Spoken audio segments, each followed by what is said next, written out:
Dieu, dans sa grâce, a ouvert à nouveau l'accès à l'arbre de vie.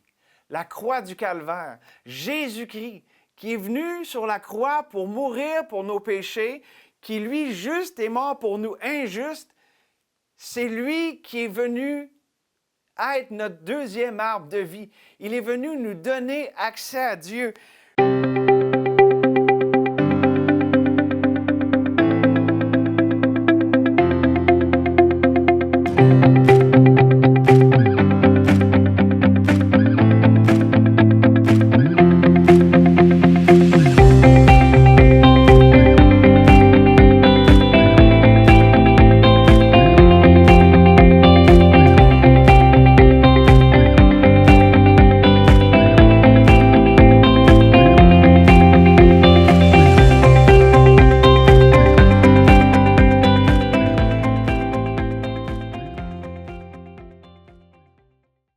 Bonjour, mon nom est Guillaume Roy et je suis pasteur de l'Église baptiste de Saint-Augustin, à Saint-Augustin-de-Desmaures, juste à côté de Québec.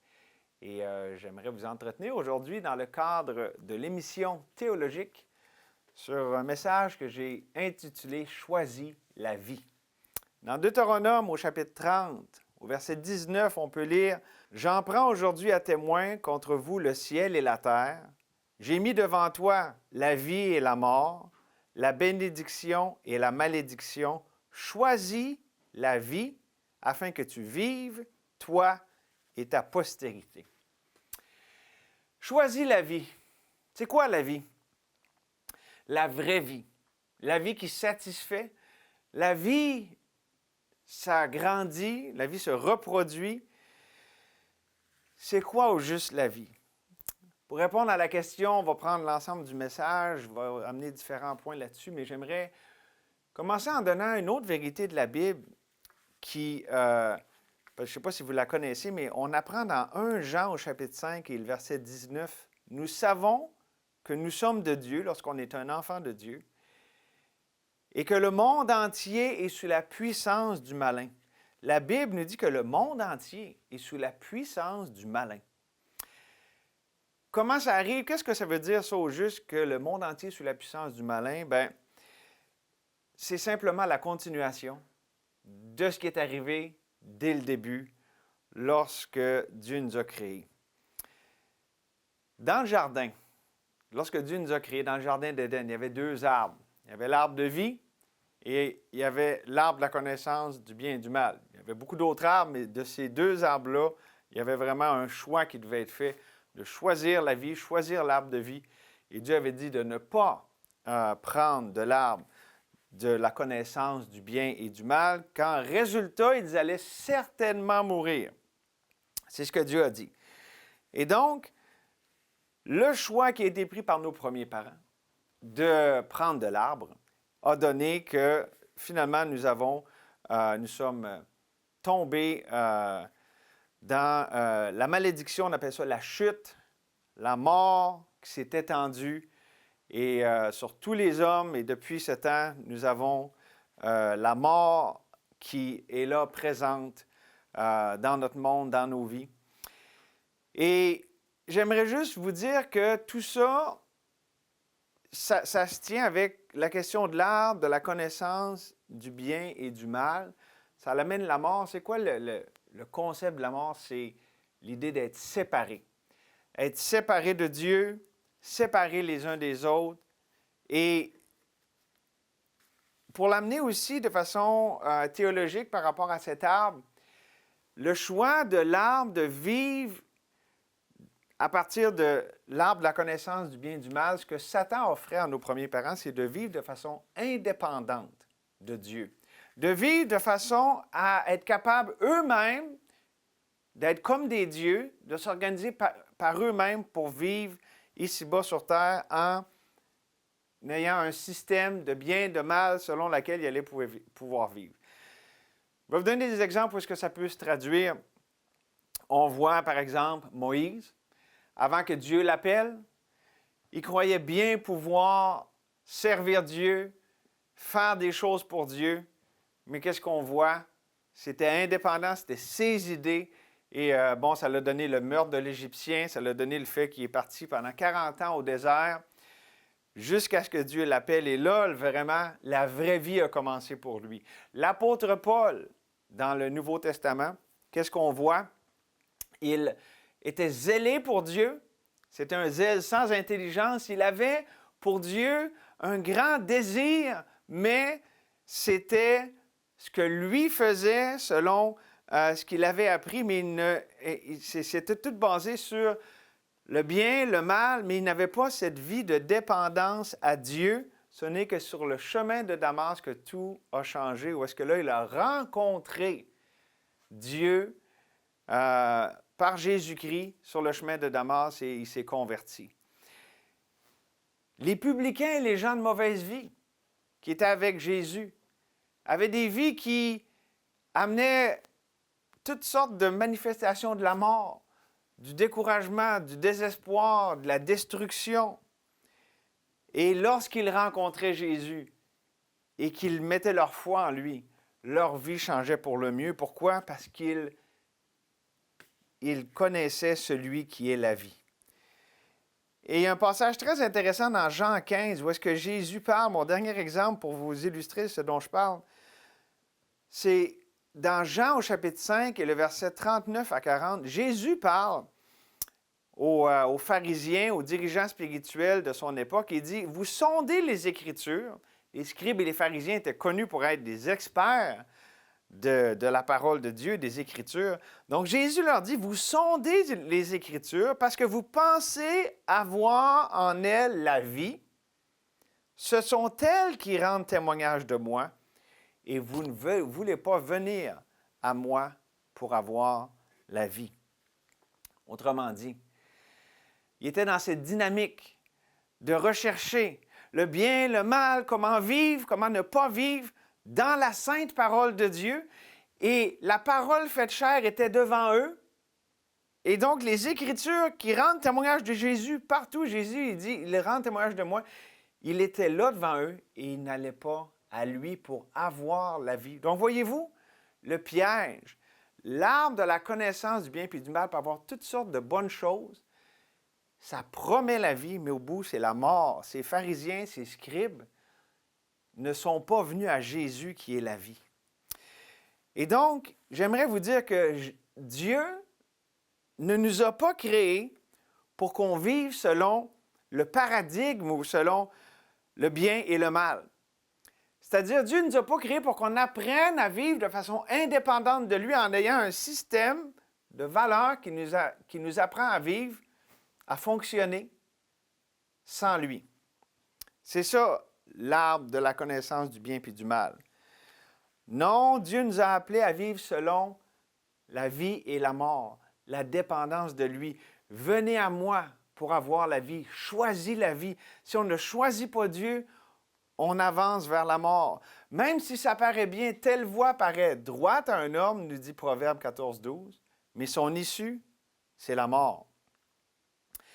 Donc, Dieu nous a créés pour la vraie vie. Dieu nous a créés pour qu'on choisisse la vie.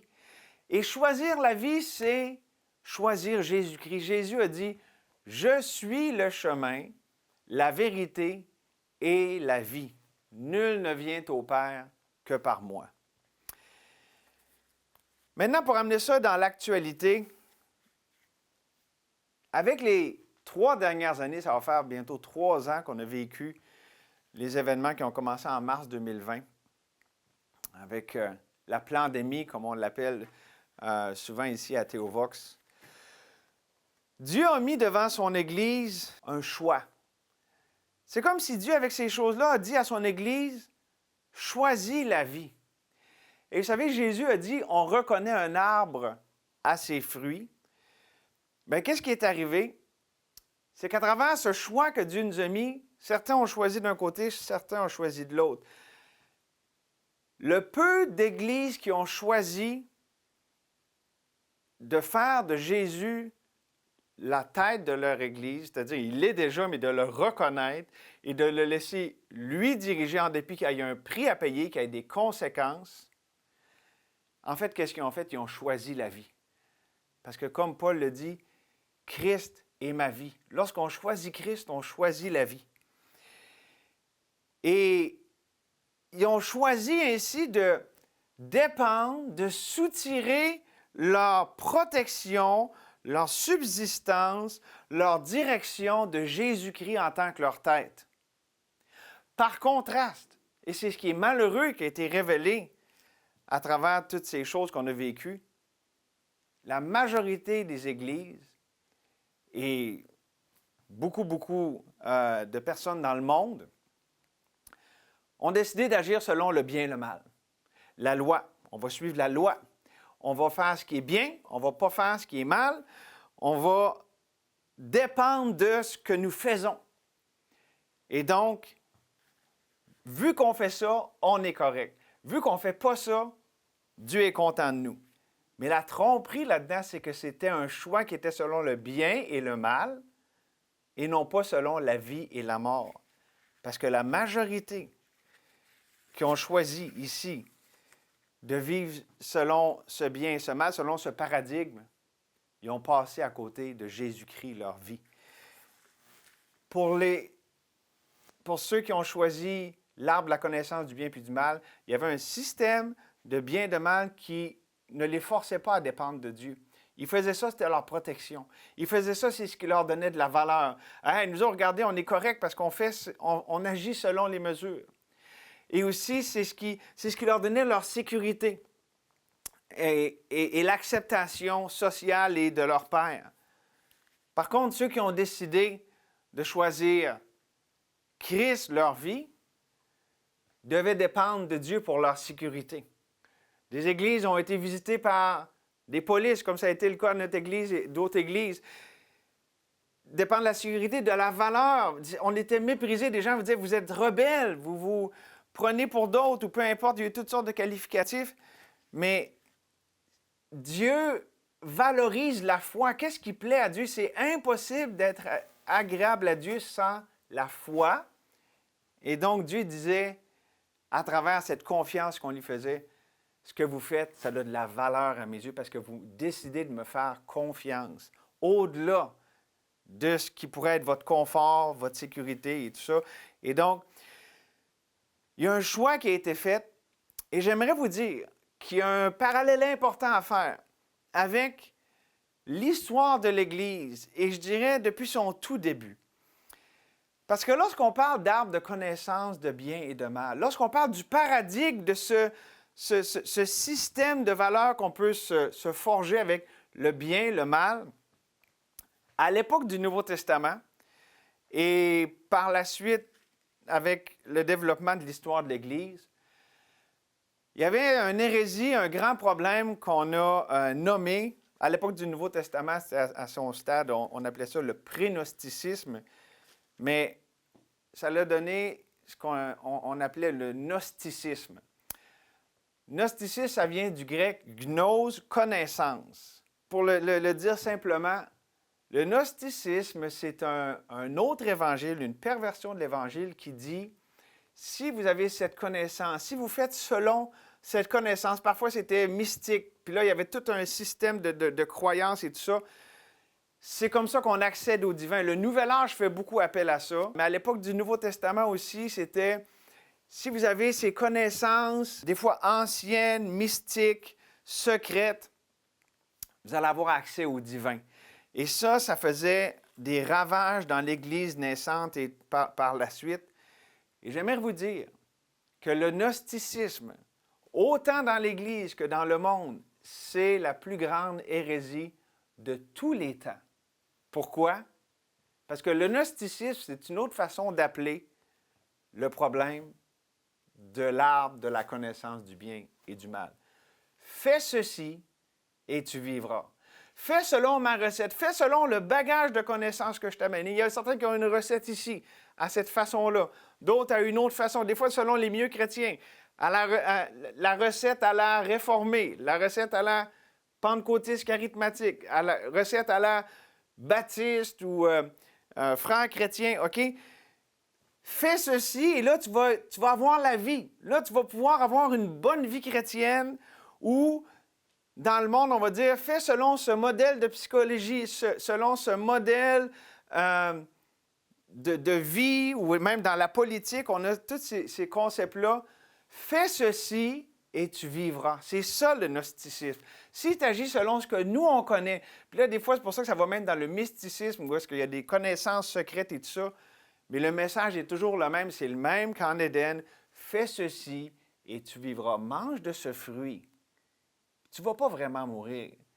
C'est un arbre qui promet la vie, mais qui en bout donne la mort. Comme Dieu avait dit, si vous en mangez, vous mourrez certainement. On va parler de ça plus tard dans un message subséquent sur les conséquences de cette mort à travers les dernières années qu'on a vécues. Mais là, j'aimerais simplement souligner quelque chose. On voit comment tout est rattaché, que ce soit du tout début au Jardin d'Éden, au centre de l'histoire avec la croix, puis Jésus qui a fondé l'Église, et jusqu'à notre époque actuelle en ce moment. On a toujours été face à cette question existentielle. Est-ce que nous vivons selon le paradigme du bien et du mal, et ça c'est le gnosticisme, ou est-ce qu'on vit selon le paradigme de la vie et de la mort, et ça c'est le christianisme. Le christianisme dit « choisis la vie ». Le christianisme dit « choisis Jésus-Christ ». Et Jésus, lorsqu'il parlait, dans Jean 6, il a semé la controverse, il disait que lui était comme le pain qui était venu du ciel lors de la manne dans le désert. Il dit, je suis le pain qui est descendu du ciel. Puis Jésus a fait en sorte avec ce discours qu'il y a beaucoup de gens qui l'ont quitté à ce moment-là. Mais Jésus, en parlant comme ça, ce discours puissant de Jean 6, il dit, c'est l'esprit qui vivifie, la chair ne sert à rien.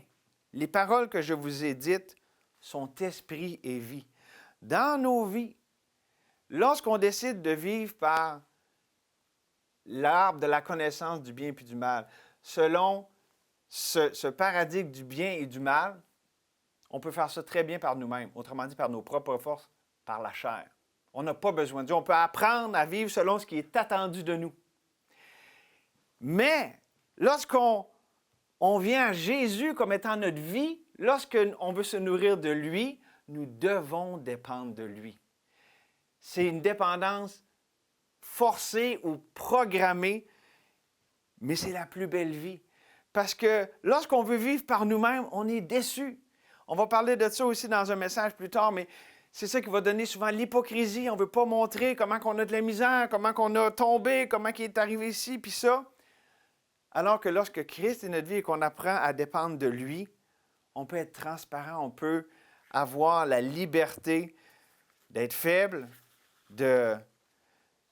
d'avoir des besoins en toute authenticité parce que on ne veut pas dépendre de nous, de nos forces.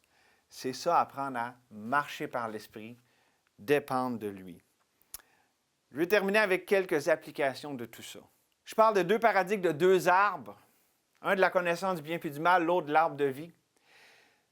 La Bible nous dit que ceux qui veulent vivre pieusement en Jésus-Christ seront persécutés. La première application, c'est lorsque on décide de choisir la vie, il y a un prix à payer. Jésus a dit que ceux qui veulent le suivre, ils ont une croix à porter. Et lorsque, dans l'Épître aux Galates, Paul parle de la différence entre ceux qui choisissent la vie versus ceux qui vivent selon un code moral, selon l'arbre de la connaissance du bien et du mal, il dit qu'il y a une persécution entre les deux. Il y a un conflit entre les deux. Paul encore de dire dans Corinthiens que l'homme spirituel avec l'homme charnel, il y a un clash, ils ne se comprennent pas parce que l'homme spirituel comprend toutes choses, mais l'homme naturel ne comprend pas. Et l'homme charnel, de son côté, le chrétien qui ne marche pas par l'esprit, mais qui s'appuie sur sa chair, mais lui aussi, c'est conflictuel, ses rapports avec l'homme spirituel. Et donc, oui, il y a un prix qui est relié à choisir la vie, mais ça en vaut la chandelle. Il y a un prix, mais la récompense est plus grande que le prix à payer. Pourquoi? Parce que Dieu rémunère ceux qui le cherchent. Lorsqu'on choisit la vie, on choisit de vivre par Christ, qui est notre vie ici, enfant de Dieu. Et ça, il n'y a rien de plus merveilleux que ça. On se dit, pourquoi j'ai passé à côté toute ma vie? Et j'ai hâte de vous partager comment Dieu nous a mis devant nous ce choix-là à partir de 2020.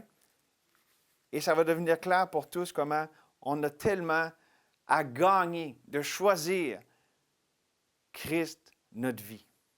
Deuxième application, l'intention de Dieu avec nous depuis le tout début, depuis la création, n'a jamais été que nous vivions selon le paradigme du bien et du mal. Puis quelqu'un va dire, « Oui, mais c'est important de distinguer le bien et le mal. » Oui. Mais lorsqu'on vit selon la vie et la mort, lorsqu'on choisit Dieu, notre vie, Christ, notre vie, lui-même s'occupe de la question du bien et du mal.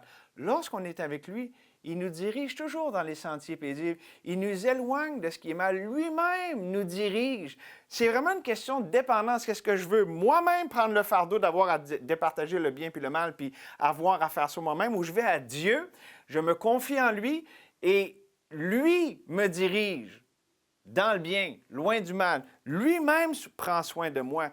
Et c'est ça l'intention originale. L'arbre de vie, c'est la vie de dépendance à Dieu. Et on parle d'arbre.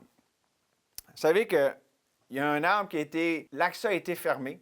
L'arbre de vie, dans le jardin, lorsqu'il y a eu la chute, l'accès au jardin a été fermé. On n'avait plus accès à l'arbre de vie. Mais savez-vous comment Dieu, dans sa grâce, a ouvert à nouveau l'accès à l'arbre de vie? La croix du Calvaire, Jésus-Christ, qui est venu sur la croix pour mourir pour nos péchés, qui, lui, juste, est mort pour nous injustes, c'est lui qui est venu être notre deuxième arbre de vie. Il est venu nous donner accès à Dieu. Lui qui est la vie même a accepté de mourir afin que nous puissions vivre. Et lorsque nous recevons Jésus comme notre Sauveur, non seulement Jésus est mort pour nous afin qu'on puisse vivre, mais aussi nous sommes morts avec lui afin de pouvoir vivre en lui. Jésus est venu comme étant l'ultime arbre de vie. La grâce de Dieu a réouvert la porte de la vie, la vraie vie. Et c'est merveilleux. Pourquoi? Parce que avec Dieu, il y a une deuxième chance, troisième chance. Avec Dieu, on peut repartir à nouveau. C'est ce qui est merveilleux avec le Dieu de toute grâce qui se révèle à nous dans la parole de Dieu, la Bible. Troisième application, et celle-là, c'est bien important à comprendre. L'arbre de la connaissance, je parlais de gnosticisme, toute cette notion-là, ce paradigme de façon de voir la vie, c'est le lieu de rencontre entre le monde chrétien et le monde. Entre la pensée du monde et la pensée chrétienne qui se fait tromper. J'explique. Autant l'Église de Jésus-Christ que le monde s'entend pour dire on veut quitter le mal pour aller dans le bien, ou on veut être de bien à mieux.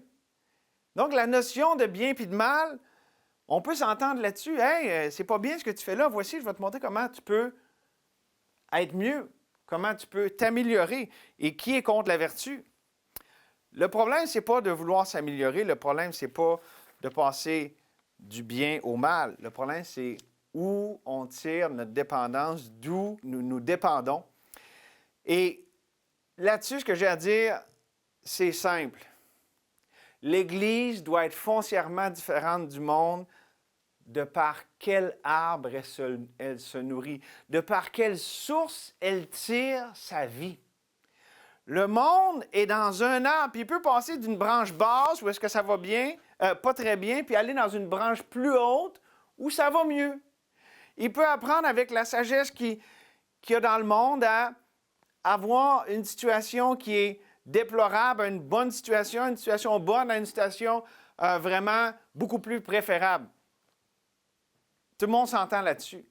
Mais l'Église de Jésus-Christ et Christ, notre vie, c'est plus que ça. Ce n'est pas une version améliorée de l'ancienne vie. Si quelqu'un est en Jésus-Christ, il est une nouvelle création. Les choses anciennes sont passées, voici toutes choses sont devenues nouvelles.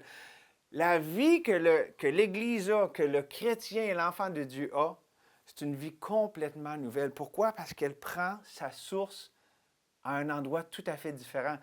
C'est plus à l'arbre de la connaissance du bien et du mal, c'est à l'arbre de vie. Les chrétiens, l'Église en général, a perdu beaucoup de sa saveur. Perdu la saveur de la vie.